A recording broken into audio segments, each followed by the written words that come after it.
আসসালামু আলাইকুম। ফাজালে সাদাকাত হইতে পড়া হইতেছে। হযরত সাহল ইবনে আবদুল্লাহ তুস্তুরী রহমতুল্লাহ নিজের সম্পদ আল্লাহর রাস্তায় বেশি বেশি খরচ করিতেন।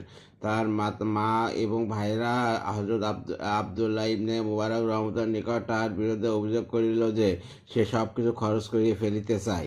আমাদের ভয় হয় সে কিছুদিনের মধ্যে গরিব হইয়া যাইবে।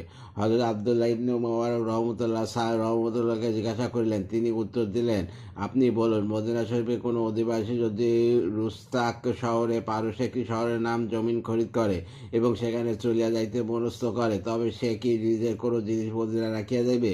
আবদুল্লাহ ইবনে মুবারক বলিলেন, না। স্যার রহমতুল্লাহ বলিলেন, ওয়াই আমার কথা। আমার জবাব শুনিয়া লোকেরা মনে করিল তিনি জায়গা বদল করিয়া অন্য কোথাও চলিয়া যাইতে ইচ্ছা করিয়াছেন। তামিউল গাফিলিন। অথচ তার উদ্দেশ্য ছিল এই জগৎ ত্যাগ করে অন্য জগতে যাওয়া। বর্তমান জামানায় এই ব্যাপারে প্রত্যেকের ব্যক্তিগত অভিজ্ঞতা রইয়াছে। যারা হিন্দুস্তান হইতে পাকিস্তানে এবং অথবা পাকিস্তান হইতে হিন্দুস্তানে স্থায়ীভাবে স্বেচ্ছায় স্থানান্তর হইতে চায়, তারা নিজেদের যাওয়ার পূর্বে জায়গা জমি বাড়ি ঘর ইত্যাদি সব জিনিস পরস্পর বদলি করার জন্য কত চেষ্টা করে। যতক্ষণ জায়গা জমির আদান প্রদান পরিপূর্ণ না হয় সব ধরনের কষ্ট সহ্য করে, তবু স্থানান্তর এড়ানো করে না।